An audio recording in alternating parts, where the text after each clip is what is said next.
ಭಕ್ತರ ಕಷ್ಟ ಕ್ಷಣದಲ್ಲಿ ಮಾಯ ಆಗ್ತಿದೆ. ಬಂದ್ಮೇಲೆ ಏನು ಒಳ್ಳೇದಾಗಿಲ್ಲ ಅಂತೆಲ್ಲ ಎಲ್ಲ ಒಳ್ಳೇದಾಗಿದೆ. ಭಕ್ತರೇ ಲೈವ್ ಆಗಿ ಬಂದು ಹೇಳಿದ್ದಾದರೂ ಏನು? ಮದುವೆ ಆಗದಿರೋರ್ಗೆಲ್ಲ ಮದುವೆ ಆಗಿದೆ, ಕೆಲವ್ರಿಗೆ ಜಾಸ್ತಿ ಪವರ್ ಇದೆ. ಮುಂದೆ ಮುಗಿಸ್ತಿದ್ಯಲ್ಲ ಅದ್ರಲ್ಲಿ ಅವಾಗ ಚೇಂಜಸ್ ಆಗ್ತಾ ಇರುತ್ತೆ ಫೇಸ್ ಅಲ್ಲಿ. ಒಂದ್ ಹೆಂಗ್ ತರ, ಒಂದ್ ಮಧ್ಯ ವಯಸ್ಸಿನ ತರ.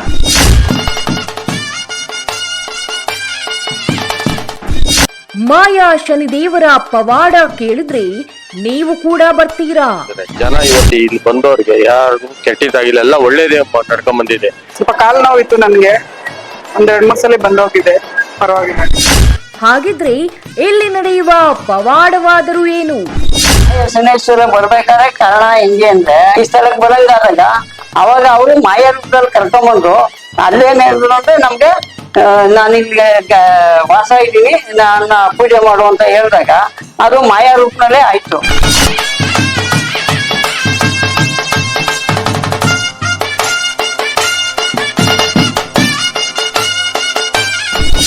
V1 ಸುದ್ದಿ ವಾಹಿನಿಗೆ ನಿಮಗೆಲ್ಲರಿಗೂ ಸ್ವಾಗತ. ಪ್ರಿಯ ವೀಕ್ಷಕರೇ, ಹೆಸರಲ್ಲಿ ಇದೆ ಮಾಯಾ ಶನಿದೇವ ಅಂತ. ಅದೆಷ್ಟು ಭಕ್ತರಿಗೆ ಇಲ್ಲಿ ಅವರ ಕಷ್ಟವನ್ನ ಮಾಯ ಮಾಡುತ್ತಿರುವ ಶನಿದೇವರು ಇಲ್ಲಿ ಬರುವಂತಹ ಭಕ್ತರಿಗೆ ಒಂದೊಂದೇ ಪವಾಡವನ್ನ ಸೂಚಿಸುತ್ತಾ ಬರುತ್ತಿದ್ದಾರೆ. ಭಕ್ತಿಯಿಂದ ಮೊರೆ ಹೋಗಿ ಸ್ವಾಮಿನ ಕೇಳಿದವರು ಕಾರು, ಬೈಕ್, ಮನೆ ತಗೊಂಡಿದ್ದೀನಿ ಎಂದು ಸಂತೋಷದಿಂದ ಹೇಳಿಕೊಂಡಿದ್ದಾರೆ. ನನಗೇನು ಬೇಕು ಅದೆಲ್ಲ ಕೊಟ್ಟಿದ್ದಾರೆ ಸ್ವಾಮಿ. ಪ್ರತಿನಿತ್ಯ ಪ್ರತಿದಿನ ಆ ಸ್ವಾಮಿಯ ಸೇವೆ ಮಾಡುತ್ತಿದ್ದೀವಿ ಎಂದು ಅಲ್ಲಿ ಬರುವಂತಹ ಭಕ್ತರು ಹೇಳಿದ್ದಾರೆ. ನಾನು ಇಲ್ಲಿ ಬರ್ತಾ ಒಂದ್ 7-8 ವರ್ಷ ಆಗಿದೆ. ಇಲ್ಲಿ ಬಂದ್ಮೇಲೆ ಏನು ಒಳ್ಳೇದಾಗಿಲ್ಲ ಅಂತೆಲ್ಲ ಎಲ್ಲ ಒಳ್ಳೇದಾಗಿದೆ. ನಂದು ದುಡಿಮೆ ಇತ್ತು, ಎಲ್ಲ ಇತ್ತು, ಅದ್ ನನ್ನ ಕೈಯಲ್ಲಿ ಉಳಿತಾ ಇರ್ಲಿಲ್ಲ. ಆದ್ರೆ ಇಲ್ಲಿ ಬಂದ್ಮೇಲೆ ನಾನು ಕಾರ್ ತಗೊಂಡೆ ಅಥವಾ ಮನೆ ತಗೊಂಡೆ, ಈ ತರ ಏನೇನ್ ಬೇಕೆಲ್ಲ ಸಿಕ್ಕಿದೆ ನನ್ಗೆ ಅಷ್ಟೇ. ಒಂದೇನಂದ್ರೆ ಇಲ್ಲಿ ಭಕ್ತಿನೇ ಮುಖ್ಯ, ನಂಬಿಕೆನೇ ಮುಖ್ಯ, ಇನ್ನೇನಿಲ್ಲ ಅಷ್ಟೇ. ಆ ನಂಬಿಕೆ ಅವ್ರ ಮನುಷ್ಯ ಅವರಲ್ಲಿ ಇರ್ಬೇಕು, ಬಂದವ್ರ ಹತ್ರ. ಈ ಜಾಗದಲ್ಲಿ ಏನಂದ್ರೆ ಅದೇ ನಂಬಿಕೆ, ಭಕ್ತಿ. ಅದಿತ್ಯ ಅಂದ್ರೆ ಏನ್ ಬೇಕಾದ್ರೆ ಸಿಗುತ್ತೆ ಆತರ. ಅವ್ರು ಕೇಳಿದ್ ನ್ಯಾಯವಾಗಿರ್ಬೇಕಷ್ಟೇ. ತಿಳ್ಕೊಂಡು ಕೆಲವರಿಗೆ ಅನುಭವ ಆಗಿದೆ, ನನ್ಗೂ ಕೆಲಸ ಮುಂದ್ಗಡೆ ಮೂರ್ತಿ ಇದೆಯಲ್ಲ ಅದ್ರಲ್ಲಿ ಅವಾಗ ಚೇಂಜಸ್ ಆಗ್ತಾ ಇರುತ್ತೆ ಫೇಸ್ ಅಲ್ಲಿ. ಒಂದ್ ಹೆಂಗ್ ತರ, ಒಂದ್ ಮಧ್ಯ ವಯಸ್ಸಿನ ತರ ಆಗ್ತಾ ಇರುತ್ತೆ. ಆಮೇಲೆ ಮಿಡ್ ನೈಟ್ ಕೆಲವರೆಲ್ಲ ನೋಡಿದಾರೆ, ಇಲ್ಲಿ ಈ ಪರಿಮಳ ಬರೋದು ರಾತ್ರಿ, ಇಲ್ಲಿ ಜನ ಓಡಾಡ್ಬೇಕಾದ್ರೆ ಆ ತರ ಎಲ್ಲ ನೋಡಿದ್ದಾರೆ 100%. ಹೀಗೆ ಅನೇಕ ವಿದ್ಯಾಭ್ಯಾಸ, ಹಣಕಾಸಿನ ಸಮಸ್ಯೆ, ಇನ್ನು ಕೆಲಸ ಕಾರ್ಯದಲ್ಲಿ ವಿಳಂಬ, ಮಕ್ಕಳ ಫಲ, ಕಂಕಣ ಭಾಗ್ಯ, ಇನ್ನು ಅದೆಷ್ಟೋ ಸಮಸ್ಯೆಯನ್ನ ಹೊತ್ತು ಬರುತ್ತಿರುವವರಿಗೆ ಸ್ವಾಮಿ ದಾರಿದೀಪವಾಗಿದ್ದಾರೆ. ಶನಿದೇವ ಎಂದರೆ ಅದು ಎಷ್ಟೋ ಜನ ಹೆದರುತ್ತಾರೆ. ಹಾಗೆಯೇ ಈ ಸ್ವಾಮಿಗೆ ಭಕ್ತಿಯಿಂದ ಪೂಜೆನೂ ಸಹ ಸಲ್ಲಿಸುತ್ತಾರೆ. ನಂಬಿಕೆ ಇಟ್ಟು ಸ್ವಾಮಿಗೆ 5 ವಾರ 9 ವಾರ ಬಂದು ನಿಷ್ಠೆಯಿಂದ ಪೂಜೆ ಸಲ್ಲಿಸಿದ್ರೆ ಆ ವಾರ ಕಳೆಯುವಷ್ಟರಲ್ಲಿ ನಿಮ್ಮ ಕಷ್ಟ ಕಾರ್ಪಣ್ಯಗಳೆಲ್ಲ ದೂರವಾಗುತ್ತೆ. ಮೊದಲು ಕಲ್ಲಿನ ರೂಪದಲ್ಲಿ ನೆಲೆಯಾಗಿದ್ರು ಸ್ವಾಮಿ. ಹಾಗೆ ನಾನಿದ್ದೀನಿ ಎಂದು ಧೈರ್ಯ ಕೊಟ್ಟು ಕ್ಷೇತ್ರವನ್ನ ಅಭಿವೃದ್ಧಿ ಮಾಡಿದ್ರು. ಇವತ್ತಿನವರೆಗೂ ಭಕ್ತರ ಕೈ ಹಿಡಿದವರು ಬಿಟ್ಟಿಲ್ಲ. ಇನ್ನು ಎಳ್ಳು ಬತ್ತಿಯ ಪ್ರಿಯ ಶನಿದೇವ, ಎಲ್ಲ ಬತ್ತಿ ಸೇವೆ ಮಾಡಿದ್ರೆ ನಿಮ್ಮ ಸಕಲ ದೋಷ ನಿವಾರಣೆಯಾಗತ್ತೆ. ಇನ್ನು ಬೇಡಿಕೆಯನ್ನ ನೀವಿಟ್ಟು ಶ್ರೀ ಮಾಯಾ ಶನಿದೇವ ಸ್ವಾಮಿಯ ಹತ್ರ ಬೇಡಿಕೆ ಇಟ್ಟರೆ ಖಂಡಿತವಾಗಿಯೂ ನಿಮ್ಮ ಕೆಲಸವಾಗುತ್ತೆ. ನಂಬಿಕೆ ಇಟ್ಟು ಬಂದ್ರೆ ಸಾಕು, ಸ್ವಾಮಿ ಒಲಿದು ಬರುತ್ತಾರೆ. ಪ್ರತಿ ಶನಿವಾರ ಸ್ವಾಮಿಯವರಿಗೆ ವಿಶೇಷವಾಗಿ ಪೂಜೆ ಇರುತ್ತೆ. ಹಾಗೆಯೇ ವಿಶೇಷ ಅಮಾವಾಸ್ಯೆ ಹುಣ್ಣಿಮೆಯ ದಿನದಂದು ಸ್ವಾಮಿಯವರಿಗೆ ಪೂಜೆ ನಡೆಯುತ್ತೆ. ಸಾವಿರಾರು ಸಂಖ್ಯೆಯಲ್ಲಿ ಆಗಮಿಸಿ ಅವರ ಕಷ್ಟ ಕಾರ್ಪಣ್ಯಗಳನ್ನು ಸ್ವಾಮಿಯಿಂದ ಬಗೆಹರಿಸಿಕೊಂಡಿದ್ದಾರೆ. ಹಾಗಿದ್ರೆ ನೀವು ಸಹ ಸ್ವಾಮಿಯವರ ಕ್ಷೇತ್ರಕ್ಕೆ ಭೇಟಿ ನೀಡಿ ಇಲ್ಲಿನ ಧರ್ಮದರ್ಶಿಗಳನ್ನ ಭೇಟಿ ಮಾಡಿ. ಇಲ್ಲಿ ಕಾಣುತ್ತಿರುವ ನಂಬರ್ ಅನ್ನ ಸಂಪರ್ಕಿಸಿ. ಸ್ಥಳ ಶ್ರೀ ಶ್ರೀ ಶ್ರೀ ಮಾಯಾ ಶನಿದೇವರ ಸನ್ನಿಧಿ. ಸ್ಥಳ ಶ್ರೀ ಶ್ರೀ ಶ್ರೀ ಮಾಯಾ ಶನಿದೇವರ ಸನ್ನಿಧಿ, ಕನಕಪುರ ನಗರ, ರಾಮೋಹಳ್ಳಿ ಅಂಚೆ, ಕೆಂಗೇರಿ ಹೋಬಳಿ, ಬೆಂಗಳೂರು ದಕ್ಷಿಣ ತಾಲೂಕು, ವಿನಾಯಕ್ ನಗರ. ತುಂಬಾ ವರ್ಷದಿಂದ ಬರ್ತಾ ಇದೀವಿ. ಉದಾಹರಣೆ ಅಂದ್ರೆ ಏನನ್ನ ಕೇಳ್ಕೊಂಡ್ರೆ ಆಗುತ್ತೆ. ಸ್ವಲ್ಪ ಕಾಲು ನೋವಿತ್ತು ನನ್ಗೆ, ಒಂದ್ 2-3 ಸಲ ಬಂದೋಗಿದೆ, ಪರವಾಗಿಲ್ಲ, ಒಳ್ಳೇದಾಗ್ತದೆ. ಅಪ್ಪ ಅಂತ ಸ್ವಾಮಿ ಭೀಮನ್ ಕುಪ್ಪೆ ಸ್ವಾಮಿ. ಇದು ಹೇಳ್ಬೇಕು ಅಂದ್ರೆ ಫಸ್ಟ್ ಮುಂದೆ ಒಂದಿತ್ತು ಪಾಪ ದೇವಸ್ಥಾನ. ಅಯ್ಯಪ್ಪ ಇದಾರಲ್ಲ ನಮ್ಮ ಪೂಜಾರಪ್ಪ, ಅವರು ಭಾರಿ ಕಷ್ಟಪಟ್ಟು ಈ ದೇವಸ್ಥಾನ ಅಭಿವೃದ್ಧಿ ಮಾಡಿ ಈ ಮಟ್ಟಕ್ಕೆ ಬಂದಿದ್ದಾರೆ. ಜನ ಇವತ್ತು ಇಲ್ಲಿ ಬಂದವ್ರಿಗೆ ಯಾರು ಕೆಟ್ಟಿದ್ದಾಗಿಲ್ಲ, ಎಲ್ಲ ಒಳ್ಳೇದೇ ನಡ್ಕೊಂಡ್ ಬಂದಿದೆ. ಯಪ್ಪ ರೋಡ್ ಕಟ್ಸಿನ ಎಲ್ಲಾ ಮಾಡ್ಕೊಂಡು ಹೋದ್ರೆ ಎಲ್ಲಾರು ಜನನು ಸಹಾಯ ಮಾಡವ್ರೆ, ಎಲ್ಲಾ ಮಾಡವ್ರೆ. ಭಗವಂತ ಈ ಅಪ್ಪ ಏನು ಕಮ್ಮಿ ಏನಿಲ್ಲ. ಇವತ್ತೊಂದ್ ದಿವಸದಲ್ಲಿ ಎಲ್ಲಾರು ನಾವು ಇಲ್ಲಿ ಸ್ವಾಮಿ ಹತ್ರ ಆಗುತ್ತೆ, ಸ್ವಾಮಿ ಆಗುತ್ತೆ. ಅಯ್ಯಪ್ಪ ನಂಬೇಕಷ್ಟೇ, ನಂಬಿಟ್ರೆ ಯಾರಿಗೂ ಅಯ್ಯಪ್ಪ ಕೈ ಬಿಟ್ಟಿಲ್ಲ. ನಾವು ಬರ್ತಾ ಇದೀವಿ, ನಮ್ಗೆಲ್ಲ ಒಳ್ಳೇದಾಗಿದೆ ಮೇಡಮ್, ಒಳ್ಳೇದಾಗಿದೆ ಬಿಡಿ. ಜನಕ್ಕೆ ಬಂದರು ಇದ್ರೆ ಎಷ್ಟು ಜನ ಬರ್ತಾರೆ ಹೋಗ್ತಾರೆ ಪ್ರತಿ ವಾರ. ಅಯ್ಯಪ್ಪ ಕಷ್ಟದಿಂದನೇ ಬೆಳೆದವನೆ, ಯಾರೋ ಪೂಜಾರಪ್ಪ ಹೇಳ್ಕೊಡಂಗಿಲ್ಲ, ನಂಬ್ಕೊಂಡು ಮುಂದೆ ಬಂದಿದ್ದಾನೆ. ನಂಬಿಕೆ ಇಡ್ಬೇಕು ಅಷ್ಟೇ, ಭಗವಂತನ ಮೇಲೆ ನಂಬಿಕೆ ಇಡ್ಬೇಕು. ಯಪ್ಪ ಸಂದೇವ ಅಷ್ಟೊಂದು ಸುಲಭ ಅಲ್ಲ ಯಪ್ಪ, ಯಾರನ್ನು ಕೈ ಬಿಟ್ಟಿಲ್ಲ ಒಟ್ಟಾಗೆ. ಇನ್ನು ಸರ್ ನಮಸ್ತೆ ಸರ್. ಇಲ್ಲಿ ಮಹಿಮೆ ಅಂತ ಅಂದ್ರೆ ಮೊದ್ಲು ನಾವು ರೈತರಾಗಿದ್ವಿ, ವ್ಯವಸಾಯ ಮಾಡ್ಕೊಂಡಿದ್ದವರು.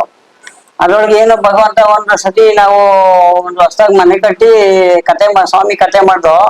ಅವತ್ತು ರಾತ್ರಿ ಸ್ವಾಮಿ ಪ್ರವೇಶ ಆದ್ರು. ಪ್ರವೇಶ ಆಗಿ 3ನೇ ರಾತ್ರಿಗೆ ಬಂದು ನಿಜರೂಪ ಅವ್ರು ದರ್ಶನ ಕೊಟ್ಟರು. ನಮ್ಗೆ ದರ್ಶನ ಕೊಟ್ಟ ಬೆಳಕಿಗೆ ಮುಡಿ ಸ್ಟಾರ್ಟ್ ಆಯ್ತು. ಮುಡಿ ಸ್ಟಾರ್ಟ್ ಆಗಿ ಇವಾಗ ಒಂದು ಸ್ವಲ್ಪ ಚಿಕಮ್ಮಿ 8 ಅಡಿ ಮೇಲೈತೆ. ಅದನ್ನ ನಾವು ಸುಧಾರಿಸ್ಕೊಂತ ಇದ್ದೀವಿ.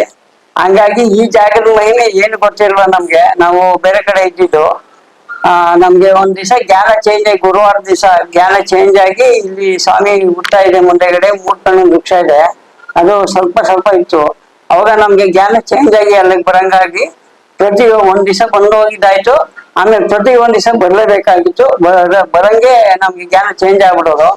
ಅವಾಗ ಏನ್ ಹಿಂಗಾಯ್ತಲ್ಲ ಅಂತ ಹೇಳ್ಬಿಟ್ಟು ಎಲ್ಲ ಬೇರೆ ಕಡೆ ಸ್ವಾಮಿ ದೇವಸ್ಥಾನಗಳಲ್ಲಿ ಹೋಗಿ ಕೇಳಿದಾಗ ಒಂದು 3 ಕಡೆ ಕೇಳಿದಾಗೂ ನಾನು ಅಲ್ಲಿ ವಾಸ ಇದ್ದೀನಿ, ನಾನು ಪೂಜೆ ಮಾಡ್ಬೇಕು ಅನ್ನೋದೇ ಬಂತು. ಅವಾಗ ನಮ್ಗೆ ಏನೇನು ಗೊತ್ತಿರಲಿಲ್ಲ.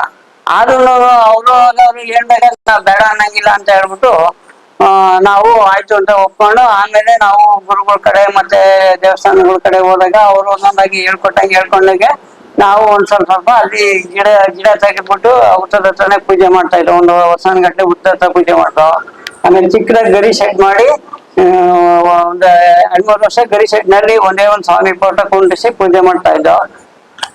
ಆಮೇಲೆ ಬರ್ತಾ ಇಲ್ಲಿ ಹೆಂಗಂದ್ರೆ ಮಾಯಾ ಶ್ರೀದೇವು ಅಂತ ಹೆಸರು. ಮಾಯಾ ಅಂದ್ರೆ ಏನು ಗೊತ್ತಿರಲ್ಲ, ಒಂದ್ ಟೈಮ್ ಏನು ಇರಲ್ಲ, ಒಂದ್ ಟೈಮ್ ಹೆಂಗ್ ಹೋಗ್ತಾರೋ ಹೇಳಕ್ಕಾಗಲ್ಲ. ಆ ತರ ಇಲ್ಲಿ ಎಷ್ಟೋ ಜನ ಇಲ್ಲಿ ನಾವು ಬೇರೆ ತರ ಏನೇನು ಇಟ್ಕೊಂಡಿಲ್ಲ. ಅದನ್ನು ಭಗವಂತ ಆತ್ಮ ಪೂರ್ತಿ ಬಂದು ಕೈ ಮುಗಿದು ನಂಬಿಕೆ ಇರೋರಿಗೆ ಅವ್ರಿಗೆ ಏನ್ ಬೇಕೋ ಪರಿಹಾರ ಕೊಡ್ತಾರೆ. ಆ ತರದಲ್ಲಿ ಇಲ್ಲಿ ಬರ್ತಾ ಒಂದೊಂದಾಗಿ ಸ್ವಾಮಿ ಒಬ್ಬರು ಬಂದ್ರು. ಆಮೇಲೆ ನವಗ್ರಹಗಳಾಯ್ತು, ಆಂಜನೇಯ ಸ್ವಾಮಿ ಆಯ್ತು, ಆಮೇಲೆ ಅಶ್ವತ್ಥಕಟ್ಟೆ ಅಯ್ಯಪ್ಪ, ಕಾಲಭೈರವೇಶ್ವರ ಅವರು ಸ್ವಾಮಿಗೆ ಗುರು ಕಾಲಭೈರವೇಶ್ವರ ಅದು. ಆಮೇಲೆ ದೇವಿದಿರು ಯಲ್ಲಮ್ಮ ಚಾಮುಂಡೇಶ್ವರಿ. ನಮ್ಮ ಮನೆಯವ್ರಿಗೆ, ನಮ್ಗೆ ಸ್ವಾಮಿ ಪ್ರವೇಶ ಆದ ದಿವಸನೇ ನಮ್ಮ ಮನೆಯವ್ರಿಗೆ ಯಲ್ಲಮ್ಮ ಚಾಮುಂಡೇಶ್ವರಿ ಅವ್ರ ಪ್ರವೇಶ ಆದ್ರು. ಅವ್ರಿಗೆ ಸ್ವಲ್ಪ ದಿನ ಕಟ್ಟಿಲ್ಲ. ಆಮೇಲೆ ಅವರು ನನ್ಗೇನೆ ಕನ್ಸಲ್ಲಿ ಫುಲ್ ಟಾರ್ಚರ್ ಕೊಡೋದು ಶುರು ಆದ್ರು. ಏನಂತ ಪ್ರತಿ ದಿವಸ ಕನ್ಸಲ್ ಬರೋದು, ನಾನು ಆ ತರ ಮಾಡೋದು, ಆ ತರ ಮಾಡೋದು. ಆಮೇಲೆ ಏನೋ ಪ್ರಯತ್ನ ಮಾಡಿ ಆಮೇಲೆ ಅದಕ್ಕೂ ಒಂದು ಆಗಿ ಚಾಮುಂಡೇಶ್ವರಿ ಮಧ್ಯ ಶಿವ ಮಲ್ಲಿಕಾರ್ಜುನ ಸ್ವಾಮಿ, ರೇಣುಕಾ ಯಲ್ಲಮ್ಮ ಅವರು ಹುಟ್ಟನೂ ಇದೆ. ಅವರು ಸ್ವಲ್ಪ ಸಂಚಾರ ಇಲ್ಲಿ ಏನಂದ್ರೆ ಮುಖ್ಯವಾಗಿ ನಮ್ಗೆ ಸ್ವಾಮಿ ಪ್ರವೇಶ ಆದಾಗ ಮೊದ್ಲು ಸರ್ಪ ರೂಪನಲ್ಲೇ ಬಂದಿದ್ದು. ಸರ್ಪ ರೂಪನಲ್ಲೇ ಬಂದು ನಮ್ಗೆ ಒಂದು ಬೇರೆ ತರ ಕಷ್ಟ ಇದ್ದಾಗ ಹಿಂಗೆ ಬೇರೆ ನಮ್ ಕಷ್ಟ ಇದ್ಕೊಂಡು ಎಲ್ಲೋ ಹೋಗ್ಬಿಡ್ಬೇಕು, ನಮ್ಗೆ ಮನ್ಸಿಡ್ಬಾರ್ದು ಅನ್ನೋ ಒಂದು ನಿರ್ಧಾರ ತಗೊಂಡು ಹತ್ಕೊಂಡು ಕೂತಿದ್ದಾಗ ಅವ್ರು ಕನ್ಸಲ್ ಬಂದ್ರು. ನಿಜ ಬಂದು ಸರ್ಪ ರೂಪನಲ್ಲಿ ಬಂದು ನಮ್ಗೆ ಕಾಲ್ ಮೇಲಾಸಿ, ಬಲಗಡೆ ಕಾಲ್ ಮೇಲಾಸಿ ಬಂದ್ರು. ಅವತ್ತಿನ ಈಚೆಗೆ ನಮ್ಗೆ ಚೇಂಜ್ ಆದ್ರು. ಇವತ್ತು ನಮ್ಗೆ ಏನಾರ ಇಲ್ಲಿ ಏನೋ ಸಮಸ್ಯೆ ಆಗ್ಲಿ ಅಂತ ನಮ್ಗೇನೋ ಸ್ವಲ್ಪ ಪ್ರಾಬ್ಲಮ್ ಅಂದಾಗ ಸರ್ಪ ಕಾಣ್ತಾರೆ. 3 ತರ ಸರ್ಪ ಇದೆ ಇಲ್ಲಿ. ಒಂದು ವೈಟ್ ಇದೆ, ಕೆಂಪಿದೆ, ಕಪ್ಪಿದೆ. 3 ತರನು ನಮ್ಗೆ ಸುಮಾರು ಅವಾಗ ದರ್ಶನ ಕೊಡ್ತಾ ಇರ್ತಾರೆ. ಏನ್ ತೊಂದರೆ ಇರಲ್ಲ. ಬರುವಂತ ಭಕ್ತಾದಿಗಳು ಅವ್ರಾಗ ಅವರು ಎಷ್ಟೋ ಜನ ಏನೇನು ಅಂತ ಕೇಳ್ತಾರೆ. ಆತ್ಮ ಪೂರ್ತಿ ಕೈ ಮುಕ್ಕೊಂಡ್ರೆ ಪರಿಹಾರ ಕೊಡ್ತಾರೆ ಅಂತ ಹೇಳ್ತೀವಿ. ಅದೇ ತರದಲ್ಲೇನೆ ಸ್ವಾಮಿ ಸಾಕು ವರ್ಷ ಜನಕ್ಕೆ ಒಂದು ಪರಿಹಾರ ಕೊಡ್ತಾರೆ. ಈಚೀಚೆಗೆ ಮೊದ್ಲು ಡ್ರಾಮಾ ಎಲ್ಲ ಮಾಡ್ತಾ ಇದ್ದೋ. ಡ್ರಾಮಾದಲ್ಲಿ ನಾವೇ ಸ್ವಾಮಿ ಪಾತ್ರ ತಾಲೋಸ ಮಾಡೋ, ನಮ್ಮ ಮಗ ರಾಜನ್ ಪಾತ್ರ ಮಾಡ್ತಾ ಇದ್ರು. ಈಚೆಗೆ ಸ್ವಲ್ಪ ಸೌಲಭ್ಯ ಇಲ್ಲದಿರೋದ್ರಿಂದ ಅದು ಡ್ರಾಮಾ ನಿಲ್ಸಿದೀವಿ, ಹರಿಕಥೆಗಳು ಮಾಡ್ತೀವಿ. ಮತ್ತೆ ವಿಶೇಷಗಳೇಂದ್ರೆ ಅಂದ್ರೆ ಈ ಪ್ರತಿ ಶನಿವಾರದಲ್ಲಿ ಬೆಳಗ್ಗಿಂದ ಸಾಯಂಕಾಲವರೆಗೂ ಹನ್ನೊಂದು ಪೂಜೆಗಳು ಆಗ್ತದೆ. ಇವಾಗ ಪ್ರಸಾದ, ಮೊದ್ಲಿಗೂ ಪ್ರಸಾದಕ್ಕೂ ಕಷ್ಟ ಇತ್ತು. ಇವಾಗ ಪ್ರಸಾದಕ್ಕೆ ವ್ಯವಸ್ಥೆ ಮಾಡಿದೀವಿ, ಭಟ್ರಿಗೊಬ್ಬರಿಗೆ ನೇಮಿಸಿದೀವಿ. ಬಂದು ಅಡಿಗೆ ಮಾಡ್ತಾರೆ, ಬಂದವರೆಲ್ಲ ಪ್ರಸಾದ ತಗೊಂತಾರೆ. ಆಮೇಲೆ ಈ ಪ್ರತಿ ಶನಿವಾರ ನಡೀತದೆ. ಮತ್ತೆ ಈ ನವರಾತ್ರಿ ತಿಂಗಳಲ್ಲಿ ದೇವಿ ತಿರ್ಗಿ 9 ದಿವಸ ಪೂಜೆಯಾಗಿ ವಿಜಯದಶಮಿ ದಿವಸ ಉತ್ಸವ ಎಲ್ಲ ಸ್ವಾಮಿ ಮೆರವಣಿಗೆ ಇದೆ. ಚಾಮುಂಡೇಶ್ವರಿ, ರೇಣುಕಾ ಎಲ್ಲಮ್ಮ ಅವ್ರದ್ದು ಮೆರವಣಿಗೆ ದೇವರಿದೆ. ಎಲ್ಲ ಉತ್ಸವ ಎಲ್ಲ ಮಾಡ್ತೀವಿ ಅವಾಗ. ಆಮೇಲೆ ಮಾರ್ಚ್ ತಿಂಗಳಲ್ಲಿ ಜಾತ್ರೆ ನಡೀತದೆ. 4-5 ದಿವಸ, ಗುರುವಾರ ಪ್ರಾರಂಭ ಆದ್ರೆ ಶುಕ್ರವಾರ, ಶನಿವಾರ, ಭಾನುವಾರ ಗಂಟೆನೂ ಫುಲ್ಲು ಅಲ್ಲಿಂದ ರೈಟ್ ಅರೇಂಜ್ಮೆಂಟ್ ಈ ಟೈಮು ಅಂತಾನ ನಡೀತದೆ. ಎಲ್ಲ ವ್ಯವಸ್ಥೆಗಳಾಗ್ತದೆ. ಭಕ್ತಾದಿಗಳೆಲ್ಲ ಒಂದೊಂದು ವಹಿಸ್ಕೊಂತಾರೆ. ಕಾಂಗ್ರೆಸ್ ಮಾಡ್ತೀವಿ, ಎಲ್ಲ ಪ್ರಚಾರ ಮಾಡ್ತೀವಿ. ಬಂದು ನಾವು ಬೇರೆ ತರ ಏನೇನು ಇಟ್ಕೊಂಡಿಲ್ಲ. ಅವ್ರಾಗ ಅವರು ಬರ್ತಾರೆ, ಸ್ವಾಮಿ ಪರಿಹಾರ ಕೊಡ್ತಾರೆ. ಒಂದೊಂದಾಗಿ ಸೌಲಭ್ಯ ಆಗಿ ಹಿಂಗೆ ನಡೀತಾ ಇದೆ. ಆಯಾ ಶನೇಶ್ವರ ಬರ್ಬೇಕಾದ್ರೆ ಕಾರಣ ಹೆಂಗೆ ಅಂದ್ರೆ, ಇವಾಗ ನಾವು ಎಲ್ಲೋ ಇದ್ದೋ, ಕಣ್ಣಿಲ್ಲದ ಒಬ್ಬರು ಕುರುಡನ್ನ ಯಾರೋ ಬಂದು ಕರ್ಕೊಂಡು ಹೋದಂತೆ. ಹಂಗೆ ನಾವು ಒಂದು ಕ್ಷೇತ್ರದ ಮಹಿಮೆ ಕೊಟ್ಟಿದ್ದೀವಿ ಕಾಂಪ್ಲೆಕ್ಸ್ ನಲ್ಲಿ. ಅದ್ ಹೆಂಗೆ ಅಂದ್ರೆ, ಇವಾಗ ನಾವ್ ಎಲ್ಲೋ ಇದ್ದವರು, ಬೇರೆ ಕಡೆ ಇದ್ದವರು, ಅವಾಗ ನಮ್ ಜ್ಞಾನನೇ ಚೇಂಜ್ ಆಗಿ ಇಲ್ಲಿಗೆ ಬರಂಗಾಯ್ತು. ಈ ಸ್ಥಳಕ್ಕೆ ಬರಂಗಾದಾಗ ಅವಾಗ ಅವರು ಮಾಯಾ ರೂಪದಲ್ಲಿ ಕರ್ಕೊಂಡ್ಬಂದ್ರು. ಅಲ್ಲೇನ್ ಹೇಳಿದ್ರು ಅಂದ್ರೆ, ನಮ್ಗೆ ನಾನು ಇಲ್ಲಿ ವಾಸ ಇದ್ದೀನಿ, ನನ್ನ ಪೂಜೆ ಮಾಡು ಅಂತ ಹೇಳಿದಾಗ ಅದು ಮಾಯಾ ರೂಪನಲ್ಲೇ ಆಯ್ತು. ಅದಕ್ಕೋಸ್ಕರ ನಾವು ಕ್ಷೇತ್ರದ ಮಹಿಮೆ ಮಾಯಾ ರೂಪ ಅಂತ ಹೇಳ್ಬಿಟ್ಟು ಅದು ಮಾಡಿದ್ದೀವಿ. ಅದು ಸತ್ಯವಾಗಿ ನಡೀತಾ ಇದೆ. ಇವತ್ತು ಇನ್ನೇನು 35 ವರ್ಷ ಗಂಟ ಆಯ್ತು. 93ನೇ ಇಸ್ವಿ ಪ್ರಾರಂಭ. ಅವತ್ತಿಂದ ಇವತ್ತಿನವರೆಗೆ ಅಲ್ಪ ಸ್ವಲ್ಪ ಇದ್ದಿದ್ದು ಇವಾಗ ಯಥೇಚ್ಛವಾಗಿ ನಡೀತಾ ಇದೆ.